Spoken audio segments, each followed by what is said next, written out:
Hi everyone, कैसे हैं आप सब। आई होप आप सब अच्छे होंगे। सर्दियां पड़ रही हैं और हमारे पौधे ज़्यादा सर्दियों की वजह से ना तो अच्छी फ्लावरिंग कर रहे हैं और कम धूप की वजह से ये ग्रोथ भी बहुत अच्छी नहीं कर पा रहे हैं।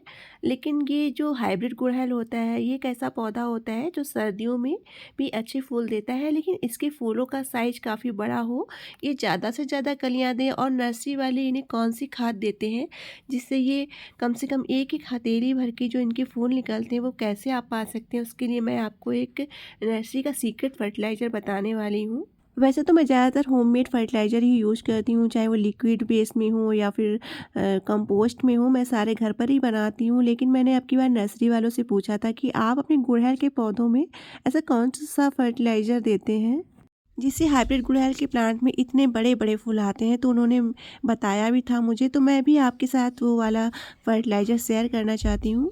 जिनके पास बिल्कुल भी टाइम नहीं है कंपोस्ट बनाने का, फर्टिलाइज़र बनाने का अपने पौधों के लिए, तो ये केवल गुड़हल के पौधों में नहीं, आप अपने सभी तरीके के पौधों में दे सकते हैं। लेकिन सही जानकारी बहुत ज़्यादा ज़रूरी होती है, क्योंकि काफ़ी हार्ड फर्टिलाइज़र होता है, तो इसे देने से पहले बहुत ज़्यादा ध्यान रखना पड़ता है कि इसको कैसे देना है। सबसे पहले मैं आपको बता देती हूँ कि जब मैंने इसका जो पौधा था, जब शिफ्ट किया था, तो मैंने एक चीज़ और भी की थी। मैंने इसके गमले में नीचे जो है, जो सब्जियों के वेजिटेबल्स के पील्स होते हैं, उनको मैंने भरा था। एक लेयर मिट्टी की, एक लेयर वेजिटेबल्स पील्स की मैंने भर रखी है।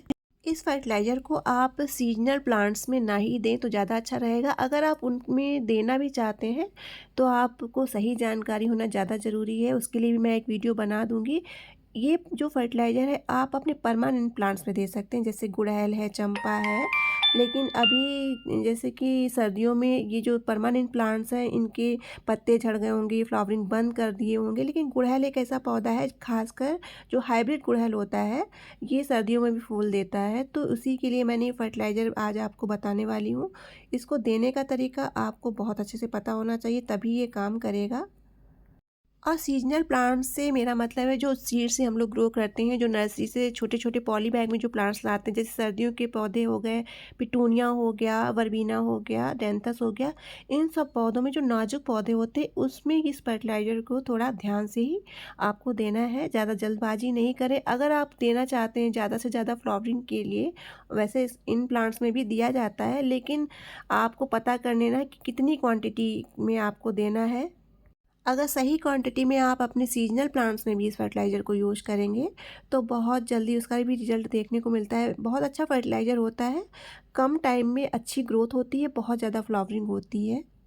लेकिन अगर आप सीजनल प्लांट, जैसे कोई नाजुक पौधा है जो सीजनल है, छोटा है, तो उसमें अगर इस फर्टिलाइज़र को देते हैं तो वो उस पौधे के मरने के ज़्यादा चांसेस रहते हैं। लेकिन अगर क्वांटिटी सही है और देने का तरीका सही है तो उस पौधे में अच्छे रिजल्ट भी देखने को मिलते हैं। तो सीजनल प्लांट में बहुत सोच समझ के देना चाहिए। ज़्यादातर लोग ये कहते हैं कि मेरा पौधा जल गया, ख़राब हो गया, तो इस फर्टिलाइज़र को देने से उन पौधों को ज़रूर बचें।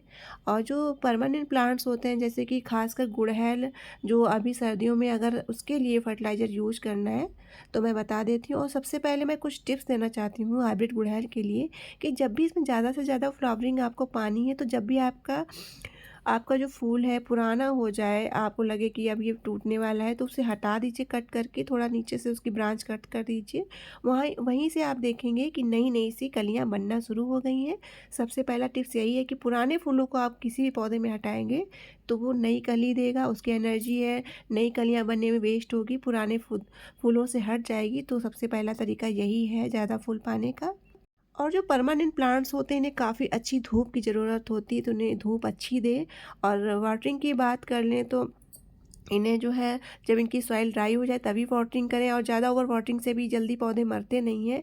और ये चींटियों वगैरह से इन्हें बचा के रखें। चींटियों का भी मैं सल्यूशन बता देती हूँ, कि जो लक्ष्मण रेखा एक आती है उसका आप यूज कर सकते हैं मेरे पौधे में। देखिए कितनी चींटियाँ हो गई। तो चींटियाँ या कोई पेस्टिसाइड का यूज करिए। इन्हें कीड़े मकोड़ों से थोड़ा बचा के रखना पड़ता है, खासकर मिली बग से आपको इसे ज़रूर बचा के रखना पड़ेगा। इसमें मिली बग बहुत जल्दी रखता है, तो उसके लिए आप नीम ऑयल स्प्रे कर सकते हैं। और चींटियों से अगर बचाना है तो जैसे ही आपको लगे कि चींटियाँ दिख रही हैं, तो अगर जड़ों में है तो इसकी रिपोर्टिंग कर दें, और अगर ऊपर है तो इसमें लक्ष्मण रेखा लगा दें। और इस तरह से देखिए मेरा फूल पुराना हो गया और मैं इसको हटा देती हूँ। और इससे मेरे पौधे में नई-नई कलियाँ बन जाती हैं और इस तरह से देखिए इसकी जो छोटी-सी ब्रांच है, इसे भी आपको कट करके हटा देना है।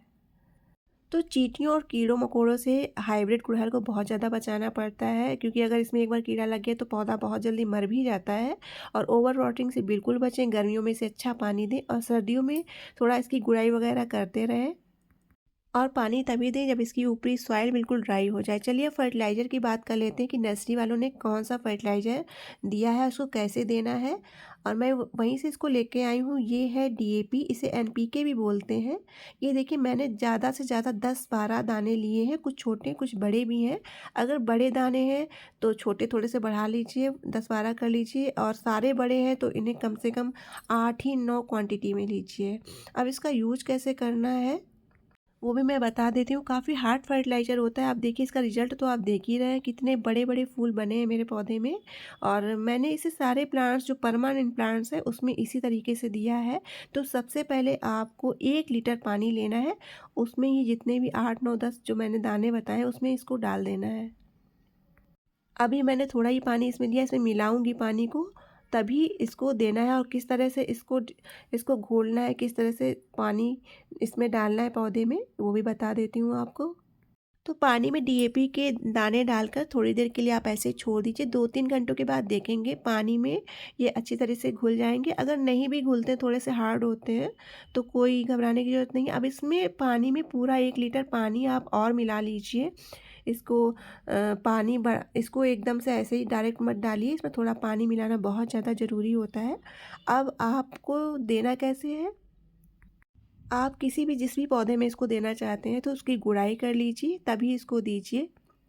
और तब दीजिए जब इसकी सॉइल ड्राई हो, वाटरिंग करने से पहले। देखिए सॉइल ड्राई है तभी मैंने इसको दिया है, जिससे ये पूरी तरह से ऑब्जर्व कर ले सॉइल और अच्छे से अच्छा न्यूट्रिशंस मिले हमारे पौधों को।